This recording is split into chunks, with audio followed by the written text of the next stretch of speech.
realizing that trusting in God and having peace doesn't always mean everything is perfect, everything looks the way it's supposed to look or I want it to look. It doesn't mean that life is smooth. It means that there are bumps in the road, that things are going to be hard or can be hard. Plans might change, but yet I will say, stay the course and trust in Him and know that He's with me and guiding me every step of the way.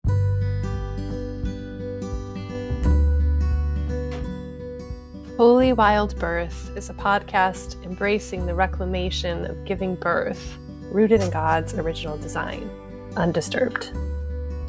Here, we share home birth stories highlighting God's presence as the great midwife, as well as conversations about all aspects of a holistic, spirit-led childbearing year. From the perspectives of myself, traditional midwife Lauren Hall of Rooted in Eden Private Contract Association, and me, holistic doula and birthkeeper Brooke Collier of Sister Birth. To choose a holy wild birth journey is to consecrate all your decisions unto the Lord. And to reclaim creation unadulterated by centuries of human attempts to control and improve upon what God has already called good. Please remember, birth is not a medical event, but a natural process. We are not your care providers, and this should not be taken as medical advice.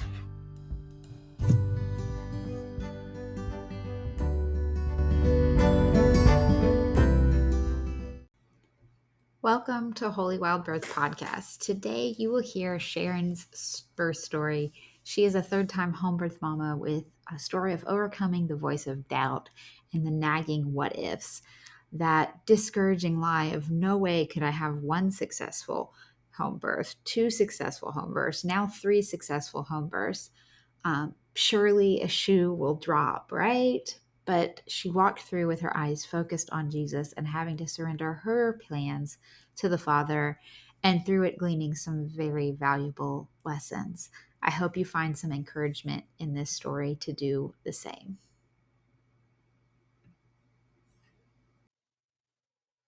As we dive into today's birth story, just a reminder that the choices and beliefs of the mamas sharing their stories here are as individual and varied as the storyteller herself, and do not necessarily reflect the beliefs or recommended actions of Lauren and/or Brooke. Welcome to Holy Wild Birth. Today we have a really beautiful birth story to be sharing with you. I have my dear friend, Sharon, and I actually had the honor of attending her last and third home birth, which was 4 months today ago, which is just precious. And she has that sweet baby attached to her, so you may hear some coos and little chatter. And that's the baby that we're talking about today. So welcome, Sharon. Thank you. Thank you for being here. So excited to be here and talking with you and getting to share this birth story with you again. Yeah, I am so excited to be able to share your story with the world, because it's such a beautiful one.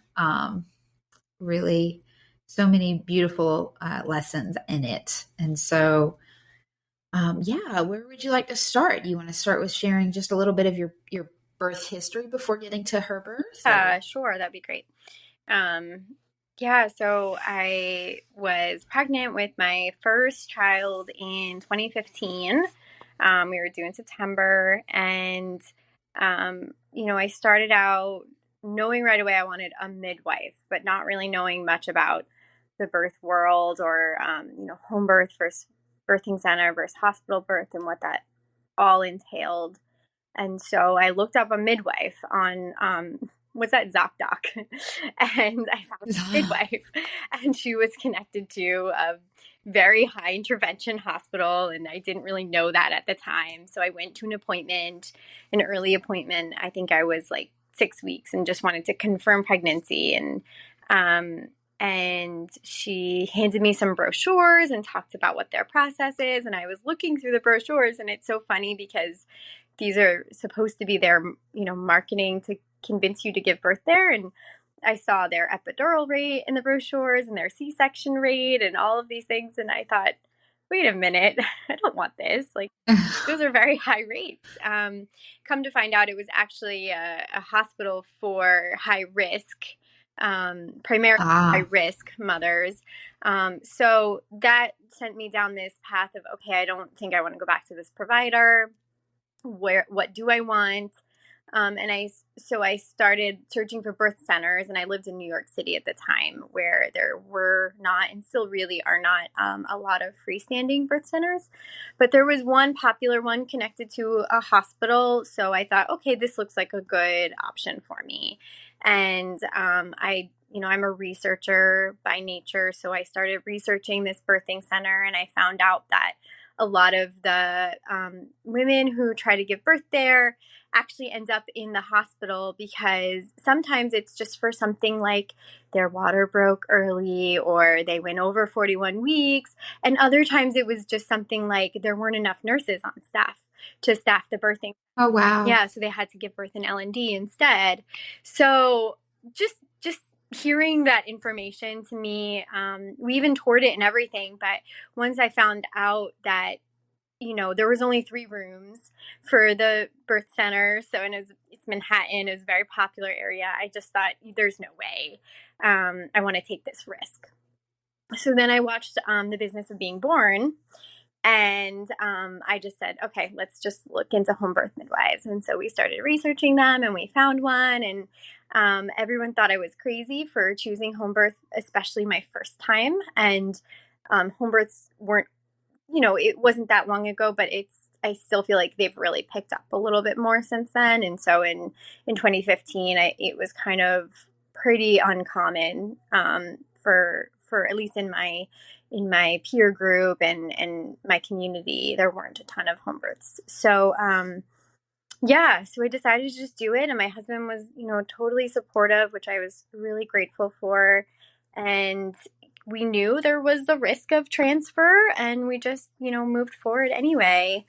And so I did have a home birth with my first, and it was wonderful, but also really hard. And there were aspects of it that were definitely, I would say, traumatic. I think it just being your first and not knowing what to expect, and having some challenges along the way. And there were a lot of doubts that I had to keep pushing away or dealing with. I think especially in my first pregnancy, I tried the method of just pushing those thoughts aside instead of actually processing them and taking them on a journey with me and getting to the end. So that definitely led to not dealing with those fears as well as I, maybe should have or could have, or what would have maybe been more beneficial for me. But it was it's all part of the journey. Exactly. It was the best I could with the information I had.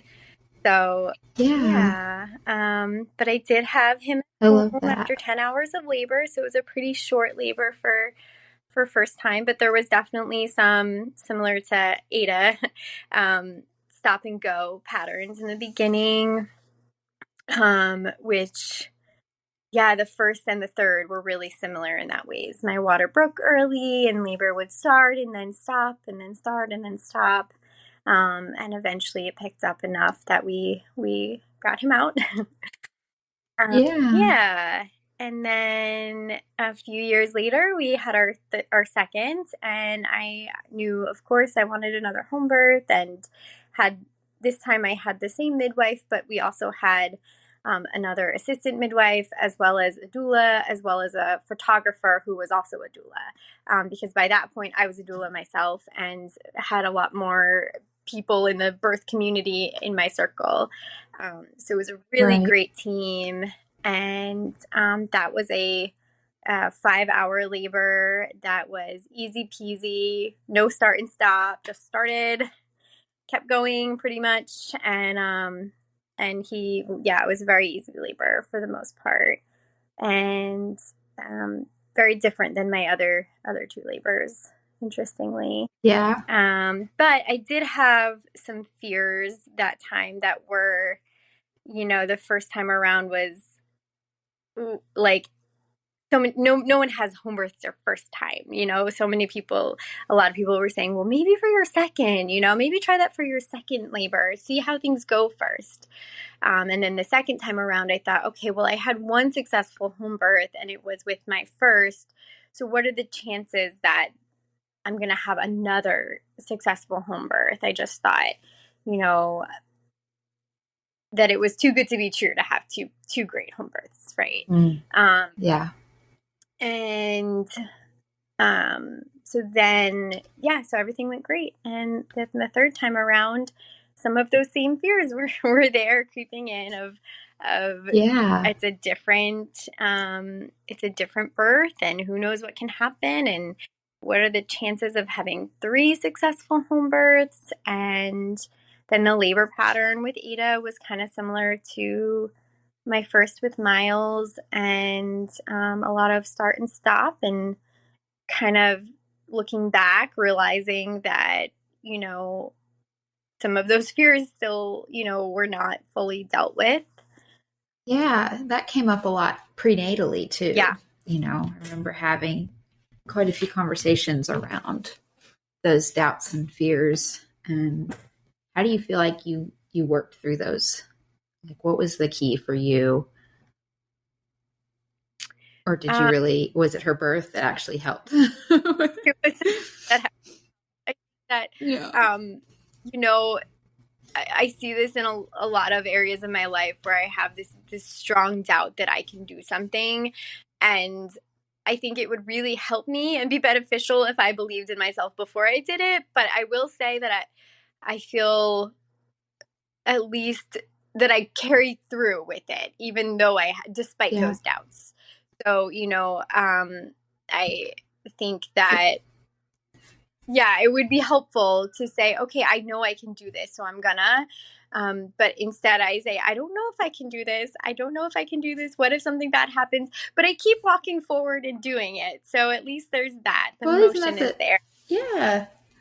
That's the definition of, being brave, right? Like, or, and courageous, that doing something afraid, like going forward with, and I mean, you did a lot of work. Don't discount yourself. I remember quite a few prenatals where you got a little level of freedom, a little level of extra piece of just like talking it through, releasing that, and really letting the Lord just be a balm to you. Yeah.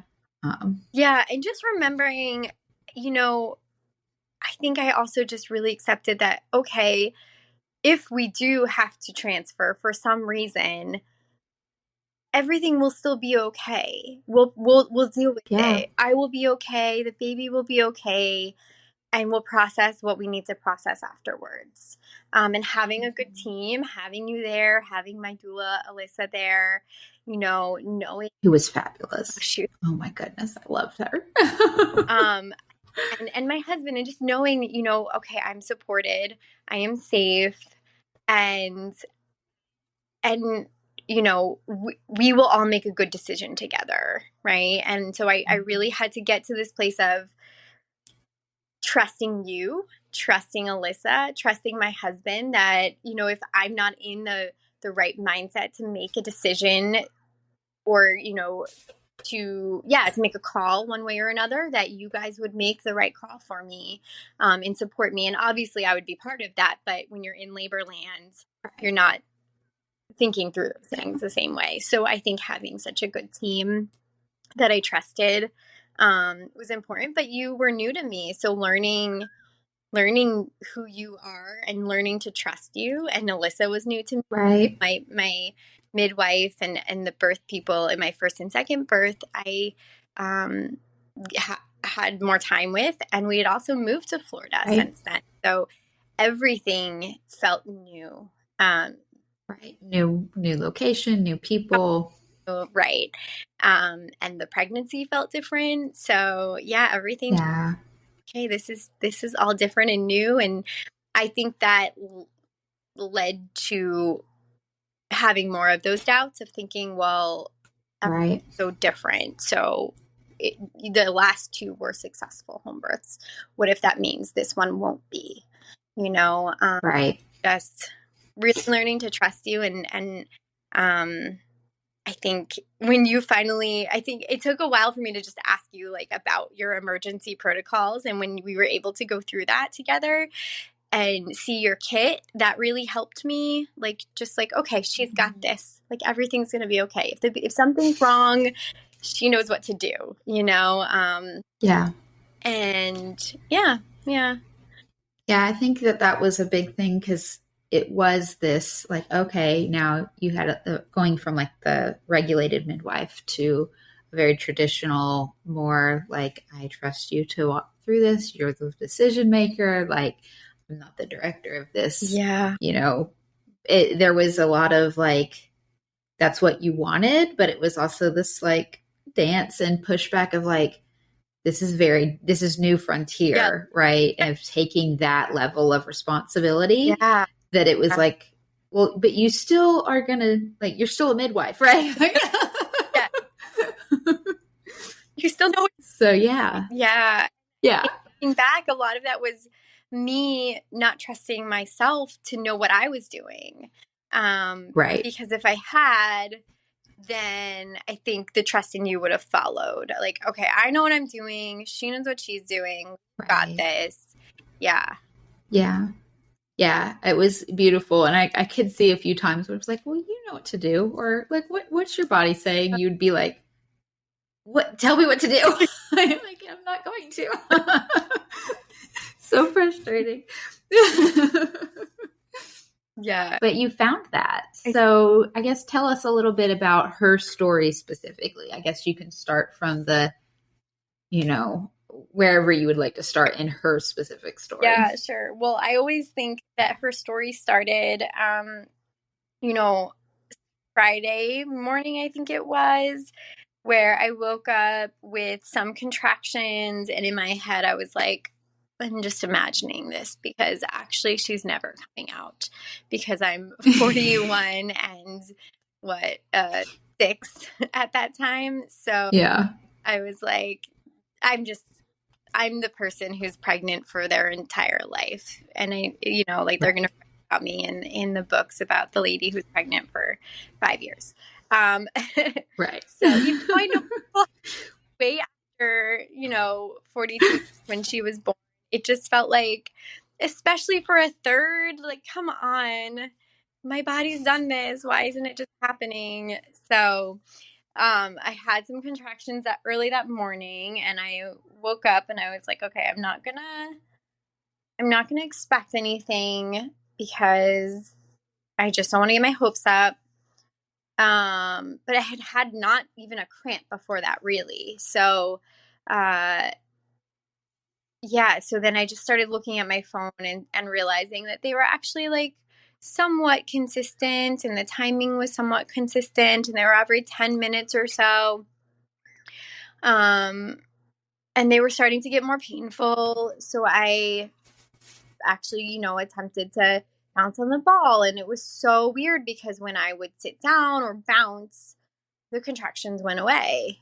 And then I would stand up and they would come back. Or I would lay down and they would come back. But when I sat on the ball or sat, leaning forward on the couch or the bed, they would go away. And I was like, am I imagining these? Or these like it was really like tricky for my mind. It felt like my body was playing tricks on me because I was already somewhat like, these aren't real. And then they would just, certain positions would literally stop the contractions for 40 minutes or more if I stayed in that position. So that was confusing. And eventually they happened enough that I was like, okay, these are contractions, things are happening.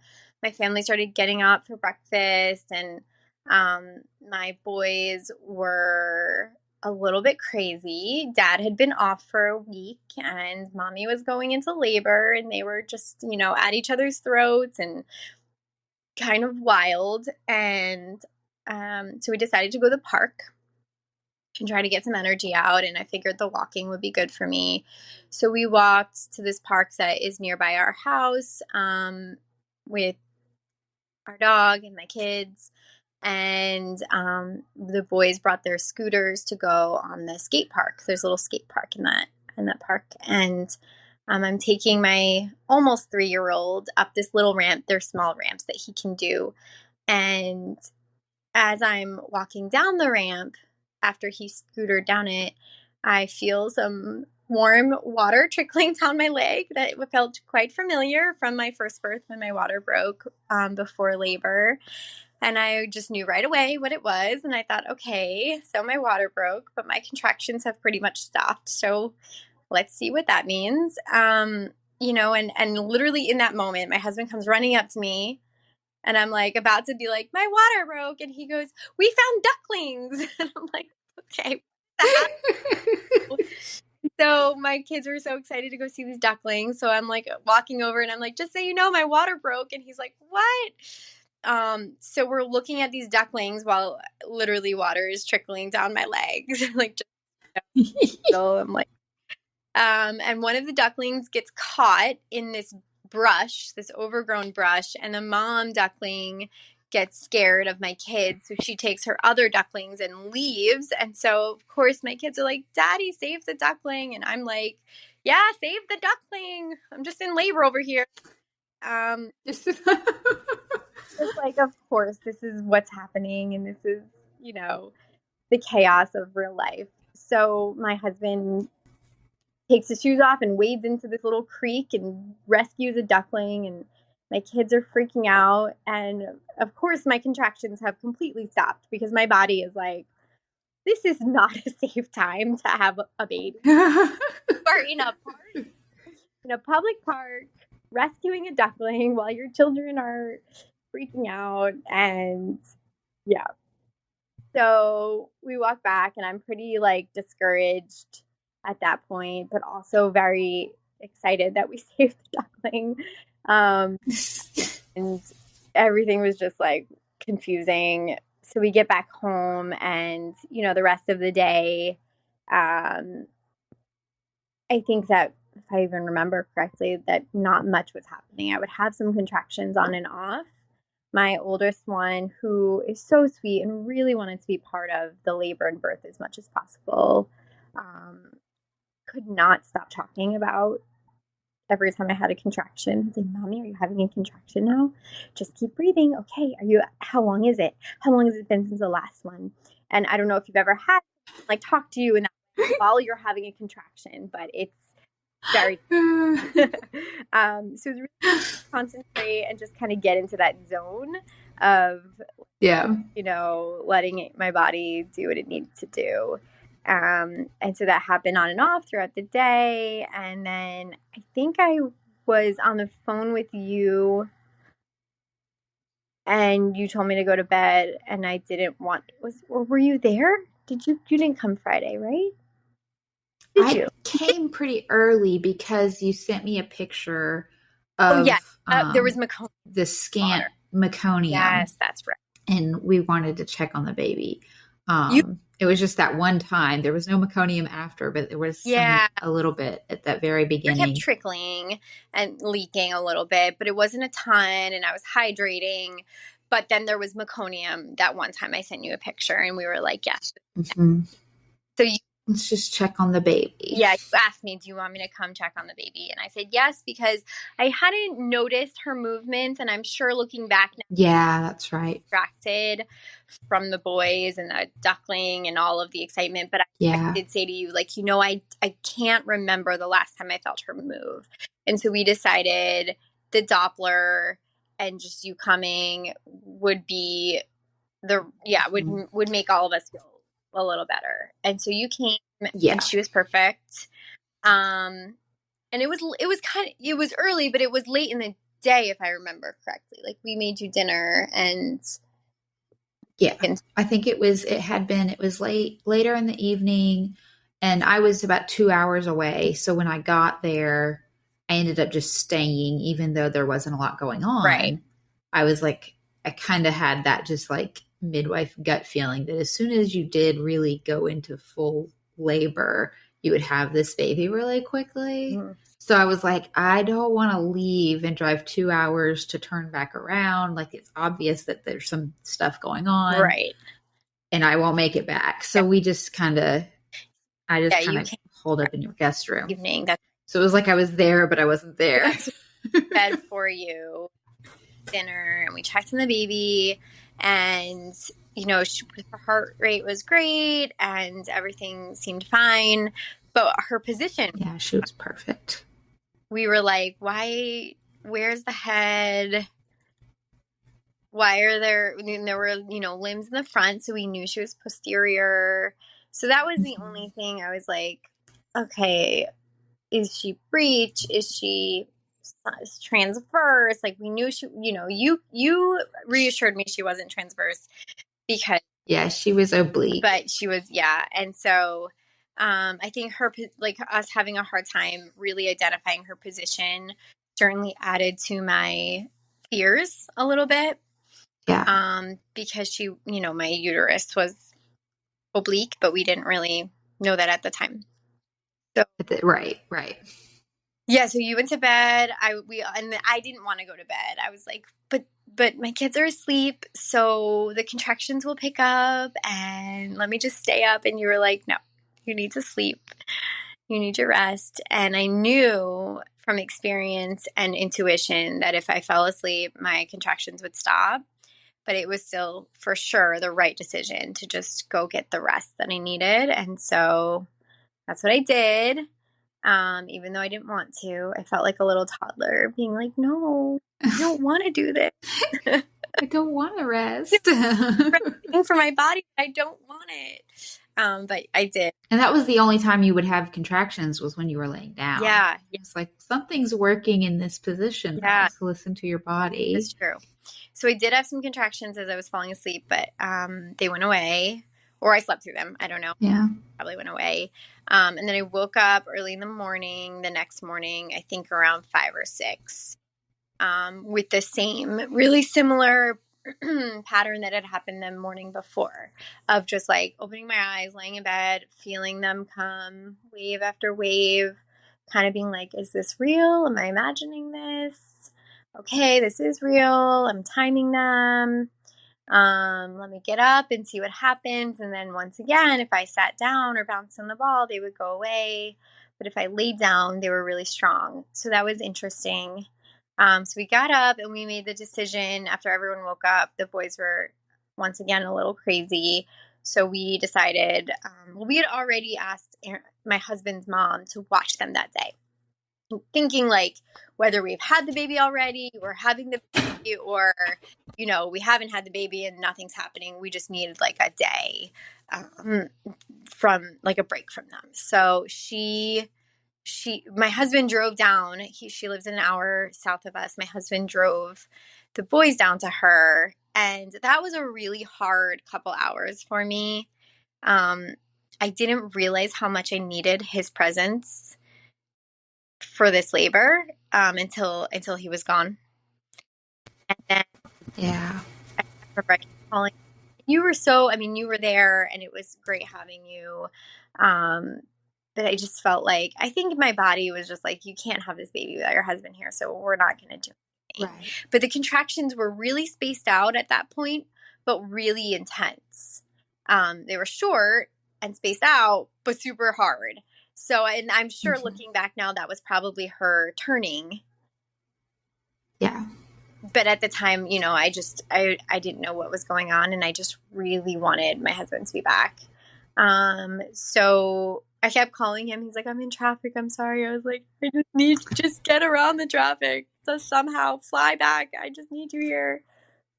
Yeah. So I was trying to rest, and I eventually said I need to distract myself. So I think I got up and started baking muffins or something.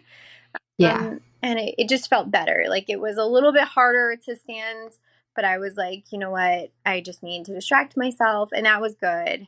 And he came home, and you checked on us and said, maybe you guys should go for a walk, which we did. And it started raining, and it was actually really nice. Florida, so it's hot all the time. So the rain feels good. We were walking in the rain a little bit. I got bit by a fire ant. um, The ducks and fire ants. She was like curb stepping, and the fire, like, Yeah. they build their mounds along the curbs. So of course, like, that's what happened. But and we came back from our walk and we got in the pool. It was really cold. And we have this video where I'm like, I don't want to get in. And my husband's like, come on, labor swim, you can do it. So I jumped in, and actually that was so nice to swim. The like lack of gravity in the pool every time I had a contraction just felt so nice. I wish our pool was a little warmer because I would have stayed in there longer. Yeah. But even the future contractions I had in there felt so good. And Aaron was finally home, and the boys weren't there, and it was just a really peaceful time of labor where, like, he and I were just very connected, and we didn't have the distractions of the other kids, and I could tell my body was finally doing something. And I remember at like 3:45, I actually texted one of my best friends, and I said, okay, things are picking up now. And that was when I talked to Alyssa. I was texting with her, the doula, and said, like, hey, things are kind of picking up. And she said, okay, I'm at a postpartum and I can leave anytime. Just say the word and I will leave. If I leave when I'm scheduled to leave, I'll be there at 5:30. And I said, that should be plenty of time. Like, it's 3:45, I feel like so clear-minded. And me being like the doula that I am, I was kind of judging by like, well, I'm not in transition yet. I'm thinking clearly. I'm able to have conversations. So there's no rush. And of course, my body was like, this is going to be different. But yeah, so I'm like, that should be fine. Just come when your appointment's over. 5:30 is great. And she was like, okay, just let me know if you need me before then. I think she knew, but she was honoring what I said, Right. So, and then it was a little bit after that, I remember starting to be anxious about the boys not being home. Mm-hmm. And I didn't want them to miss the birth because Miles really wanted to be there. And I said, I think we should call your mom and have her bring the boys back. And I think everyone was a little bit like, are you sure that's a good idea? But I just felt like, yeah, because they were an hour away. So I thought by the time they get them in the car and get here, I think we should. And at that point, it was probably closer to 5, I think, or a little 5. And they did. They headed right here. And in the meantime, things picked up, and I was standing right next to my bed where I'm sitting now, and still had my diaper on from my water leaking. And I remember we had this big mirror up on the other side of the room. And I remember just looking at myself in the mirror, and there was something really comforting about that. I don't know what it was that was so comforting about seeing myself in labor, but yeah, I think I have to process that more. I'm curious if you have any thoughts about that. I don't know, just I probably. Yeah. My only thought would be that it was kind of like your doula brain being able to go, oh, this is labor, like seeing it from the outside, because there was still such a struggle of like, I don't know, is it gonna, are we gonna have this baby? Like there was just that whole dance of, do we need to do anything to help the contractions get into a better pattern? Do we need to, like, is this baby coming? And then maybe just seeing yourself from the outside going, oh, this does look like labor. Yeah, would be my biggest guess. I think that's spot on. I mean, I think the labor pattern at that point was my contractions up until that very point where I was standing on the bed or next to the bed. My contractions were pretty short. I don't know if you remember. Yeah. Like 25. Oh, yeah. And so I was like, okay, this baby's not coming anytime soon. And then they would space out. Sometimes they were 5 minutes apart for a little while. And then I wouldn't have another one for 15, 20 minutes. And so I was like, there is no pattern here. What is going on? So I think you're right that looking in the mirror and seeing my body do what I've seen other women's bodies do in labor. It was very comforting. Yeah, because at that point you finally had switched over to like, Yeah. that okay, and baby's coming now Yes. kind of Yes. space. Yeah. And I remember I remember you saying, oh, go sorry. ahead. I remember you saying with those earlier part of the contractions, like you would say that it was as if they would start and she would move and they would stop. And I Yes. remember thinking, oh, well, it's because these contractions are trying to move the baby, not push the baby, not engage the baby. And Right. but it was these short, really intense contractions, and you're like, I feel as soon as she moves, the contraction goes away, and I'm like, sounds like a like a good wise plan, like it's doing Yeah. something, but it wasn't what Totally. it was normally. It wasn't the normal doing. Right. Yeah, exactly. And I remember, so in my second labor with Reed, my middle child, he we had such a great birth team, and we all had a lot of chemistry, and so we were kind of just really hanging out. It was early labor. My labor was short, so it was early labor, but he was still born like 3 hours later. But Right. but we were like, we had music on and we were dancing, and it felt like it was like a party. And I remember my Yeah. husband was making jokes because he's kind of a jokester. And he made a joke, and I laughed. And then a few minutes later, he made a joke, and I was like, it's not funny anymore. And that's when my doula was like, do you want to lay down? I think maybe you like starting to head into transition, and like maybe you should come lay on the bed. And I was like, yeah, that's a good idea. And I had a similar experience with Ada, except it wasn't that he was joking, but he was like, let's put some music on. And he had put like kind of more upbeat, dancey music. And I was like, Dancing and I was music. like, yeah, this is great. Yeah. And then all of a sudden I was like, I don't want this music anymore. It's too happy.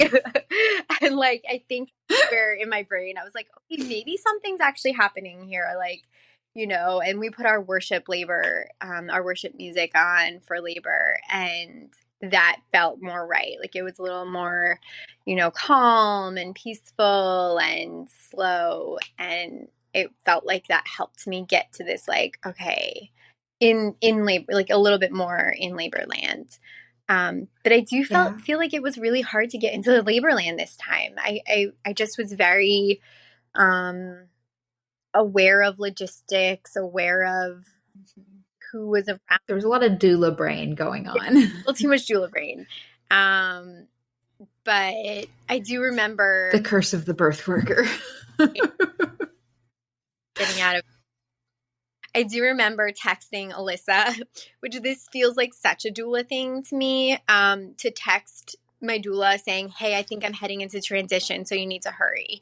It was like so aware that my body was like slowly going into that place, but yet still like, okay, I need to text her and make sure she knows to hurry up.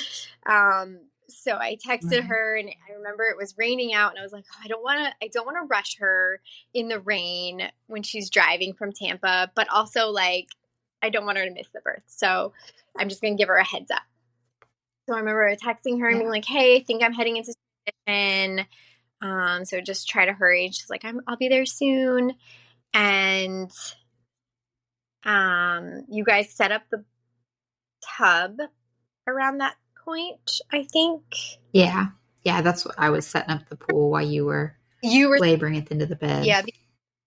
Aaron went to go into the bathroom to do something, and I said, nope, you need to come back here. You cannot walk away from me right now. And he was like, okay. And you were like, I guess I'll do it. Yeah, I was like, I got it. It's okay. Yeah. You're like, yeah, he was trying to set up something to help me with the hose connection. Exactly. And I couldn't get it off at first. And he came with a tool, and I was like, it's fine. I'll figure it out. Like, just, yeah.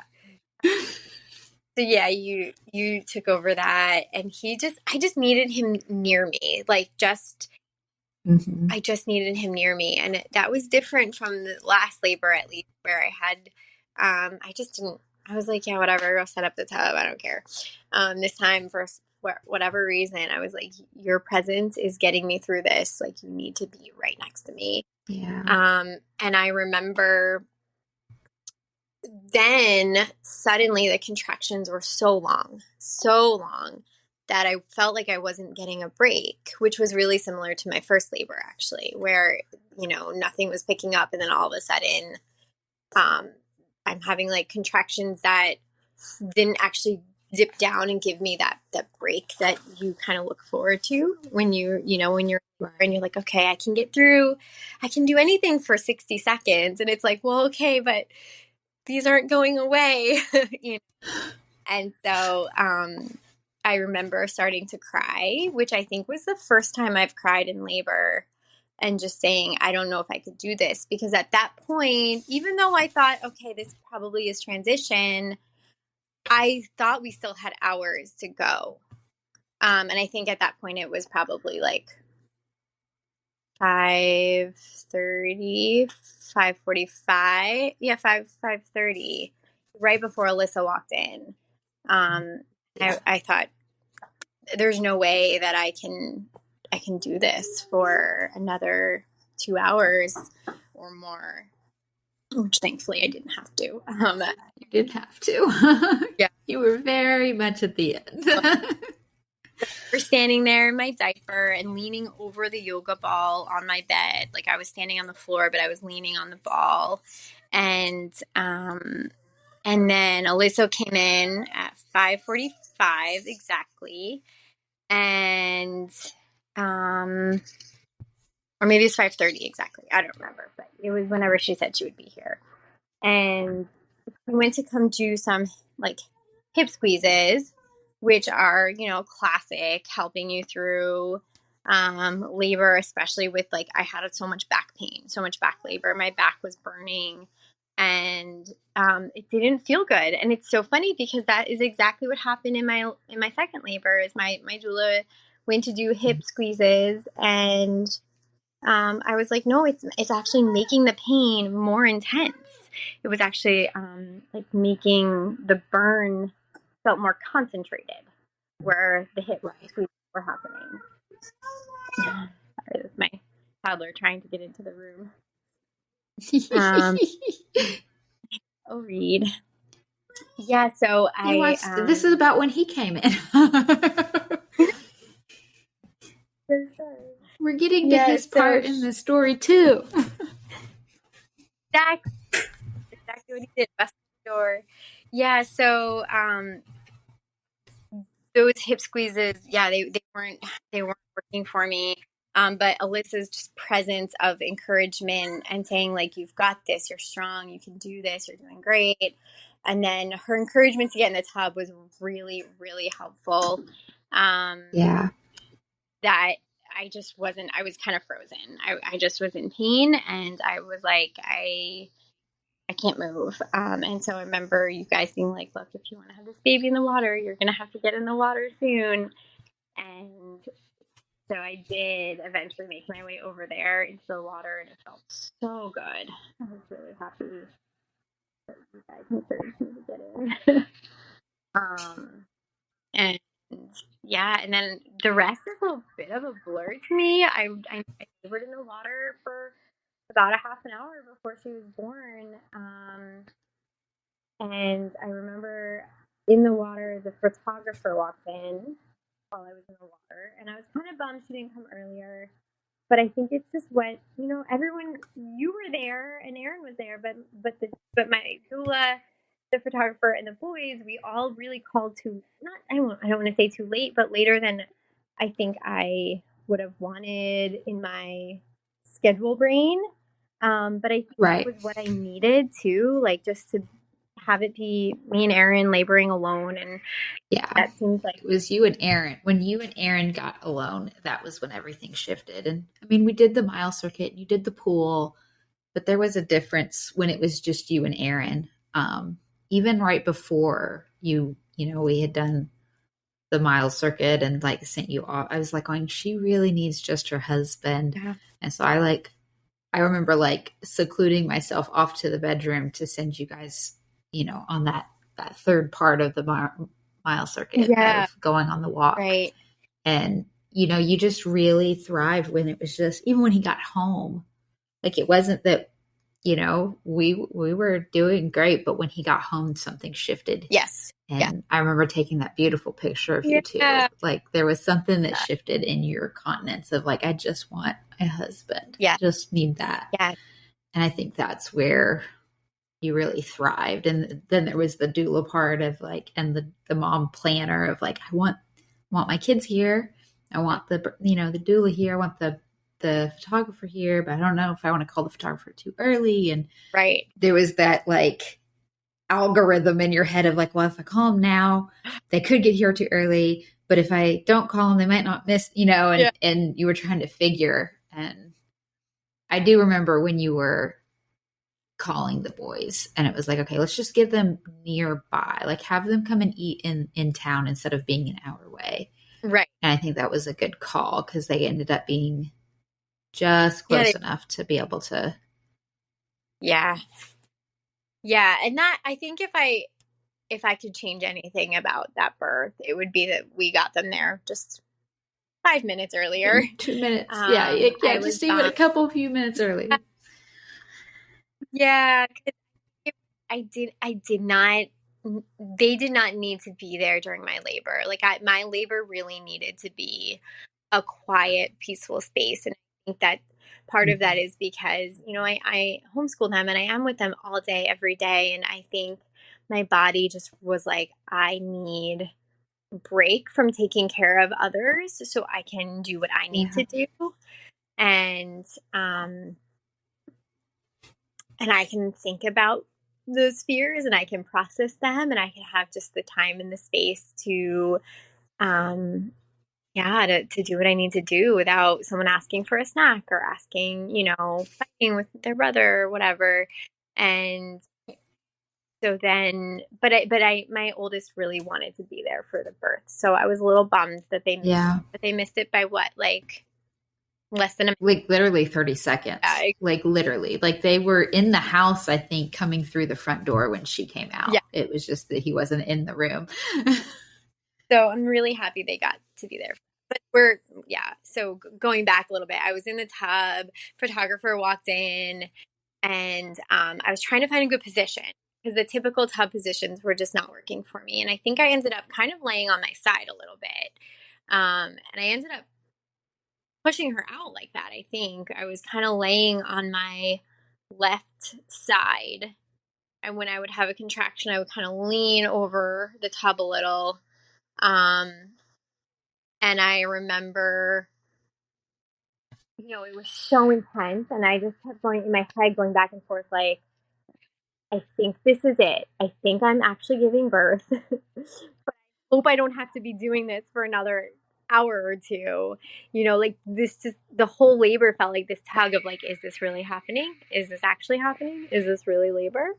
And so I kind of kept that in my head, even up until the point of pushing, really. It was such a relief when I realized that my contractions felt better when I started to push. That was actually right before the tub. I remember you were like, "Oh, this sounds different," and I was like, "Sounds like you're pushing." Yeah. And it felt so much better. It still hurt, of course, but it just felt like, okay, we're in that phase. Like I basically skipped transition. Transition was one contraction, and now I'm pushing. And when I felt her head, oh my goodness, it took so much self-control to not just push her out right then. I felt like, the ring of fire, they say, although it didn't really feel like that, but I just felt her head starting to emerge and I cupped it with my hands. And I just remember thinking like, okay, we're at the end, but I don't want to tear. I need to just like not push with all my might like I want to do right now. And Aaron reminded me of the short, quick breaths. And that actually helped me so much when he reminded me to do that because I really, really wanted to push her out right then and there. And I think just having some distraction, those short, quick breaths really helped me distract me during that, waiting for that next contraction and feeling her head come a little bit, stretch me a little bit more and a little bit more. And just feeling that with my hands really helped me be like, okay, this is what's happening.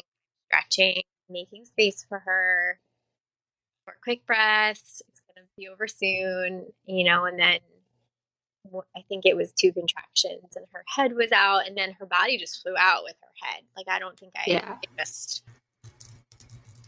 with Reed, his head came out, and then I had to wait for a whole other contraction. But with Ada, she just flew right out. And yeah, she came right on in. Yeah, and she right into her hands. tiny. Yeah. I don't even remember sitting up. Like, I guess my body just did that. I don't remember the whole, because I think I sat up and turned a little. At least the pictures I was, yeah. I don't know. I don't remember exactly. But you caught her. So it was that into the water, and then you kind of just turned and had her on your chest. Yeah. And then we peeked and saw she was a girl, which is such a surprise and so fun after 2 boys.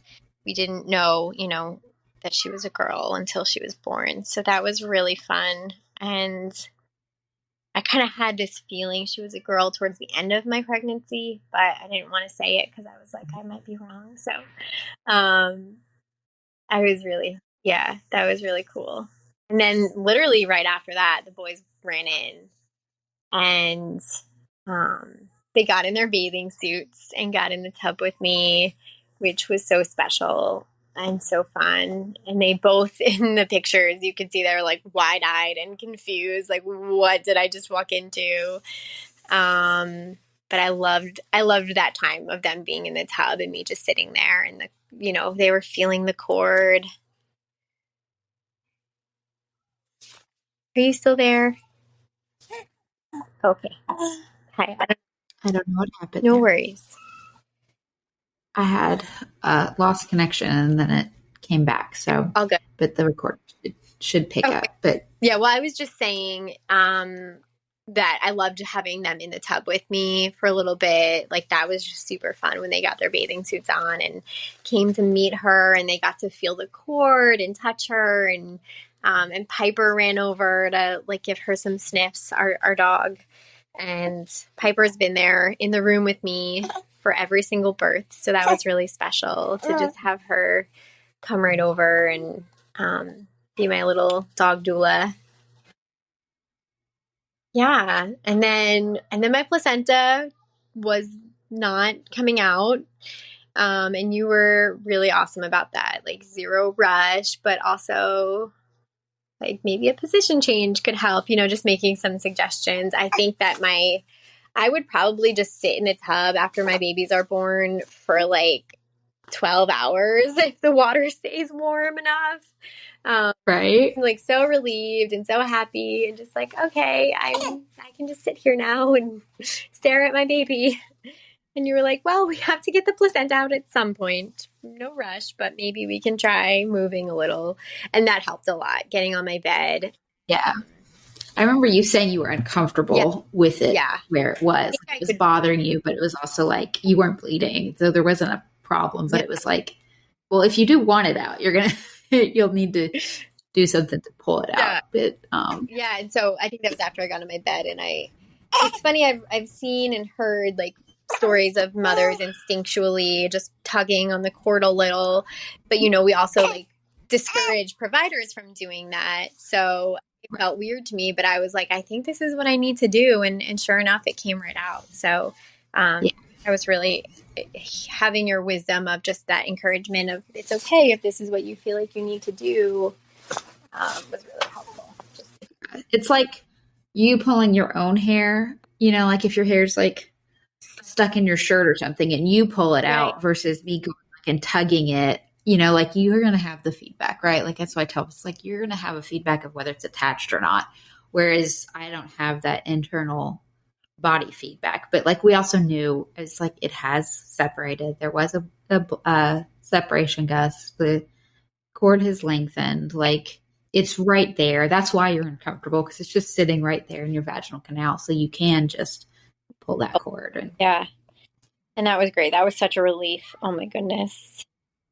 And then there wasn't a lot of bleeding, which is so interesting, since that was one of my bigger fears in the pregnancy was hemorrhaging.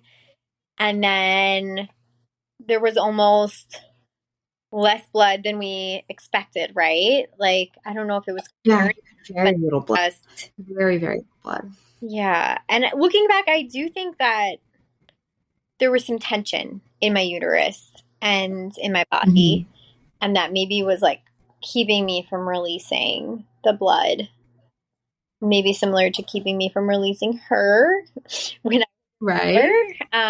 just this letting go of like, this can happen now. And yeah, just letting my body do what it needs to do. It's kind of like I was holding back a little bit. Yeah.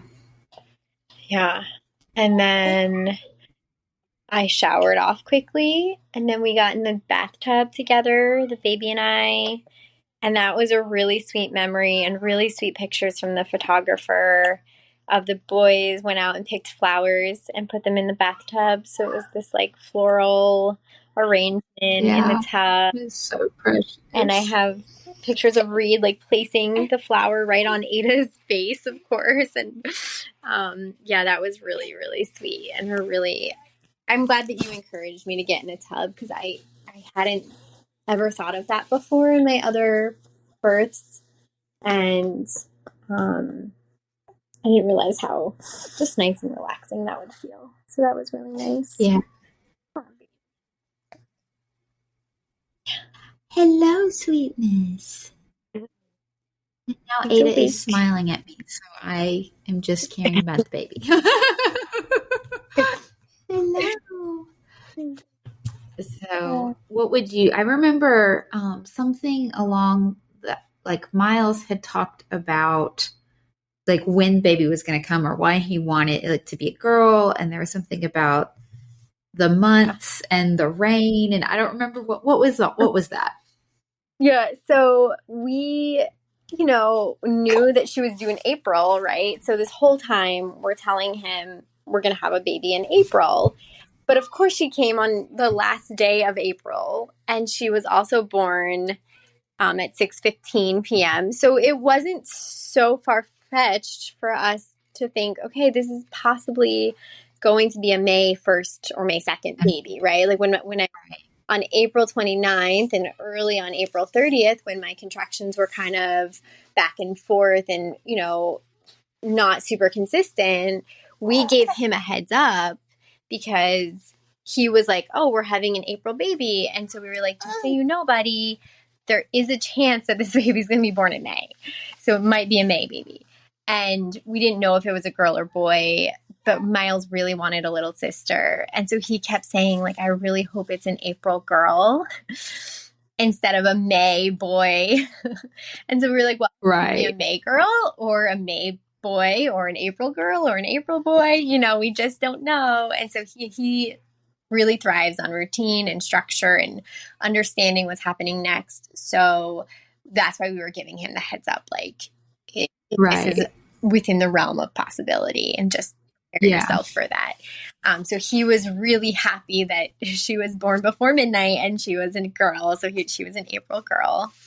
April girl. I just remembered that piece. He was so excited about it. And I was like, and then wasn't there something about the rain? Yeah. Like the fact that it had rained that day? We toyed with the idea of her middle name being Rain, even before raining that day. And so he really latched on to, like, it's raining and, we can call her Rain. And, that's not her middle name, but I do feel a connection to the rain. So we Ada Jude, which has special meaning. Just, I think the fact that I was worshiping so much throughout my labor, especially at the end there, I have when I think about my labor, I have such a distinct memory of the playlist that was on. And I remember you sent me the recording of when the time that she was born, when I was asking you exactly what time it was. You were like, well, I had recorded on my phone so we can look at that recording. And I said, it's 6:15, baby's head is out, or whatever it was you said. And you could hear Good Father playing in the background. And so it was, oh, it's so special. Like, that was this song, or no, it was not Good Father. It was Abide in Me was playing in the background when she was born. And then Good Father was what we all sang after she was born for a little while when I was holding her. And Yeah. I remember actually being in labor. After I heard that, this memory came back to me. I was in labor and Abide in Me was playing and I was kind of singing it in my head. And I remember just thinking, okay, but don't abide in me anymore. Please come out.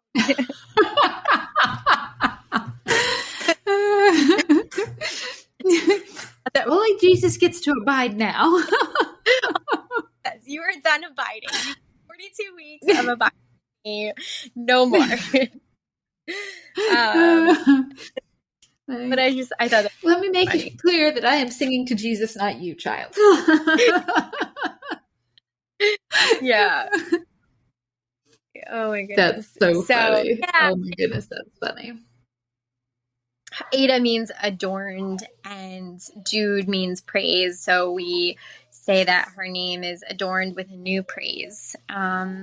Because she's just, it just feels like she brought us into a new phase of life with 3 kids and having a girl and our first baby in Florida and kind of setting down roots here. It just felt like everything about this season felt new and different. And I wanted her name to reflect that a little bit.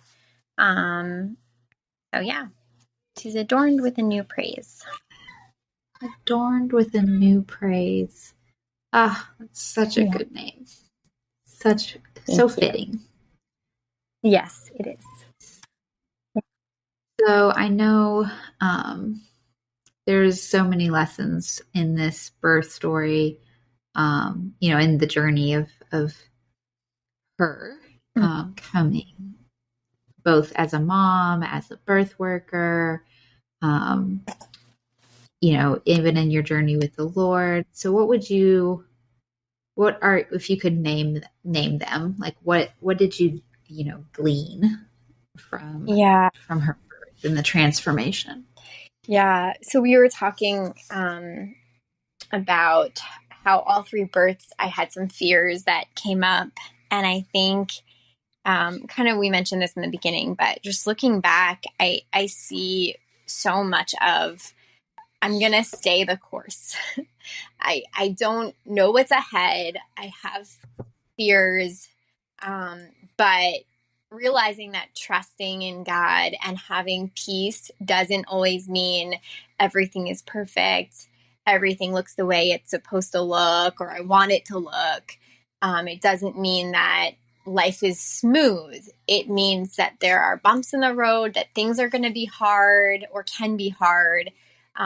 Plans might change, but yet I will say, stay the course and trust in Him and know that He's with me and guiding me every step of the way. And I think that looking back, like I said, I'm not sure I ever fully finished processing all of my fears, but I still chose to do the thing that felt hard and scary, knowing that I trust in my God and I trust in my birth team and my family, and knowing that, it might not look the way I want it to, or it might not be perfect, or it might just be really hard, but I'm just this is the path that I prayed about and felt was right for me. So I'm going to stay on that path. And, I think that is a great life lesson for me in both birth, but also in homeschooling and in parenting and in all the decisions that I have to make for my family. Just remembering that even though it's hard and even though it doesn't always feel perfect, that, staying the course that God has put me on is what's most important, and that He is there with me. And I think that's probably the lesson that I gleaned from her birth the most. Love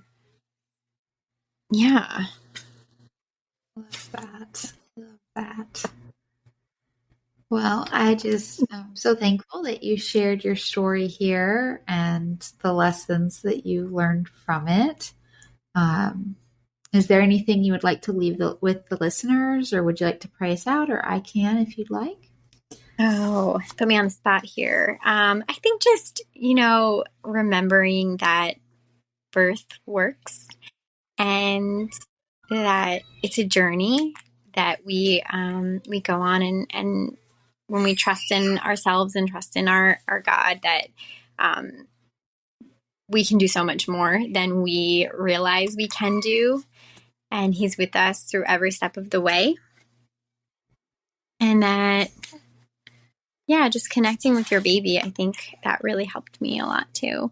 I would love for you to pray us out, Lauren. Yeah, awesome. All right. Sweet Jesus, King Jesus, we thank you. I thank you for the birth of Ada and the transformation in Sharon that she got to walk through. Just courageous trust in you and all of the lessons that you brought to her through mothering and birthing.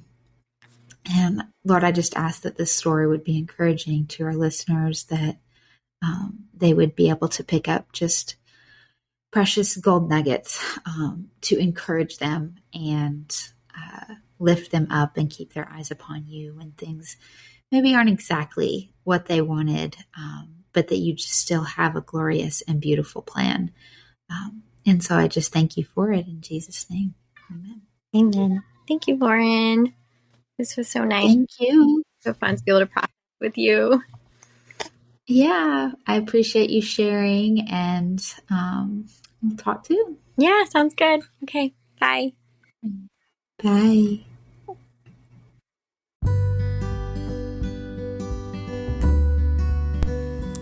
Thank you so much for listening. We hope you'll be back and join us every week for each new episode. Please be sure to subscribe and share, get the word out there.